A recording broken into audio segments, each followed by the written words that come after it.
The Maronite Rite Church is a Eastern church which is probably closest to the Western Church.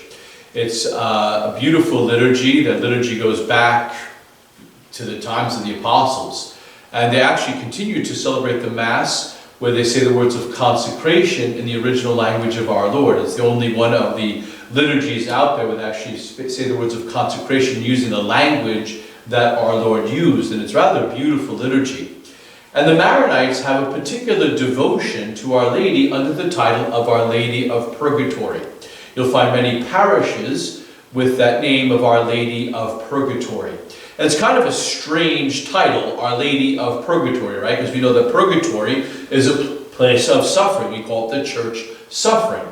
Because the people in purgatory who are there because they're doing their punishment for these sins that they did not do penance for here on earth.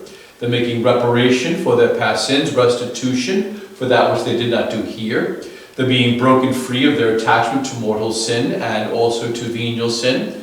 And they are being purified. And so it's a place of suffering, although in purgatory, as you mentioned, there's hope because they know there's only one way out. And the only way out is heaven. And purgatory is an act of God's mercy because those souls who die in the sin of grace are not yet prepared for heaven, so they need that purgation. And so while they're being purged and purified, there is a certain amount of hope that they have and charity and so forth and faith because they know that they will be delivered from this someday. But Our Lady of Purgatory is kind of odd because purgatory being a safe place of suffering, but yet at the same time makes sense because Our Lady will visit purgatory. She'll go there. Why? Because these are her children. She is the mother of all. And as a good mother, she wants to be attentive to her children, particularly in their sufferings. She doesn't forget us. She doesn't kick us out of her heart at some point. It doesn't happen because she is a mother. She was given to us from the cross when our Lord said, "Behold your mother," but we were given to her when our Lord said to her, "Behold your son." We are those children that our Lord gave to her and all children to come from the cross when our Lord made that beautiful statement. "Woman, behold your son. Son, behold your mother." She is our mother. We were given to her. And so she receives us, she accepts us, and she loves us. And so even the souls in purgatory are loved by Our Lady. And she wants them in heaven. And she sees and she knows that they're suffering the just punishment for their sins. She knows that they're being purified. And she knows that they are preparing for heaven. And so her love, her consolation, her care for them, her solicitude from them is really important. Now, like a good mother, she knows that she has to allow her children to go through the sufferings of purgatory. Just like a good parent has to bring a child to the doctor has to get a shot, or the child has to take a medication they don't want, or the child has to go through some sort of operation. The parent doesn't want the child to go through it, doesn't want the child to suffer, but the parent knows that it's the best thing for the child, and so the parent will be there to console the child, strengthen the child while the child is being worked on medically or so forth. And so is with Our Lady. She knows that the souls of purgatory need this operation, they need this suffering for them to be purified, and so she is there to comfort them in their preparation for heaven, because they are like sick children getting the remedy necessary to receive the glory. But also like a good parent, she also knows that children need to be punished. She's a good mom.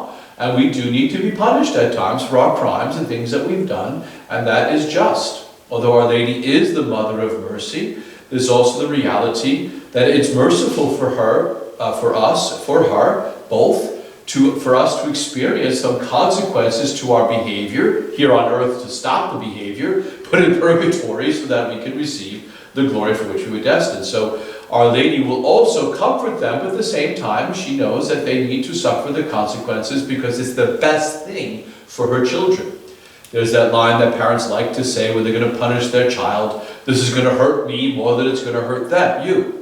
And there's some truth to that, because although the child may experience physical pain in a spanking, or may experience the feeling of being in trouble or guilt or so forth, It does hurt the parent because the parent doesn't want to do that, but the parent must do that.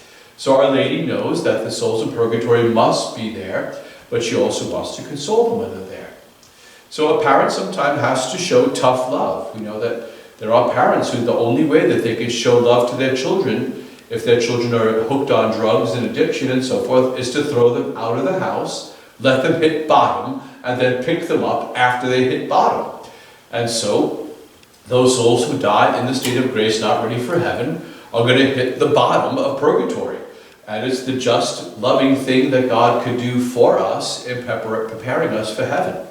And so Our Lady is also there to console. However, she knows that we have to go through this if we're going to make it to the fullness of the glory for which God has prepared for us.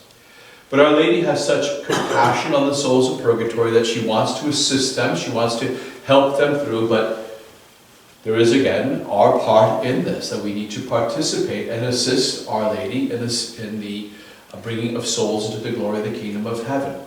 We should regularly pray the rosary for the souls in purgatory. We should regularly be interceding for the souls in purgatory through Our Lady. That whether we're offering our sacrifices, our penances, we should always offer them to Our Lady, so that Our Lady can offer them to the Lord, and that Our Lady can distribute those graces where she sees that they are most needed. And certainly the souls in purgatory are in grave need. When Our Lady appeared in Fatima, Lucia asked a question of Our Lady, which confirmed the truth of purgatory. She first asked if one friend, I think it was Maria Santos, whatever, one friend of hers was in heaven, and Our Lady said yes. And then she asked about her friend Amelia, who died, I believe, at 19 years old. She said, is she in heaven? Our Lady said she will be in purgatory until the end of time. It was revealed later it was because of sins against chastity, but she would be in purgatory until the end of time. Now, that can be remitted if we begin to pray for Amelia more or souls like her, that our Lord can remit that time by our prayers and our penances offering for these souls. But here is this friend of Lucia from Fatima who is in purgatory till the end of time. Now, that can be remitted if we do penance for them. There are many souls who will be in purgatory until the end of time because there is no one to pray for them, no one to do penance for them. And so it's important for us to intercede with Our Lady for the souls in purgatory. Sometimes you see images of Our Lady dropping her rosary into purgatory and lassoing the soul and pulling them up by her rosary, or using her scapular to scoop them up out of purgatory. In either way, we are to be praying for the souls of purgatory, but most powerfully and most efficaciously is to be done through the Blessed Virgin Mary, that we ask her powerful intercession. One last thing about Our Lady in purgatory is that if you die wearing the brown scapular and you're devoted to Our Lady, you will not suffer the eternal fires of hell. Now, that doesn't mean you won't go to purgatory. However, if you do die wearing the scapular in the state of grace and are in purgatory, Our Lady will be there on the next Saturday to take you to heaven. So that is the part of the devotion to Our Lady for ourselves, those around us, to promote the devotion to the brown scapular, that the person not only wear it, but that they pray the rosary every day, have a devotion to Our Lady, so that when they die, if they wind up in purgatory, Our Lady will be there the following Saturday to take them to heaven.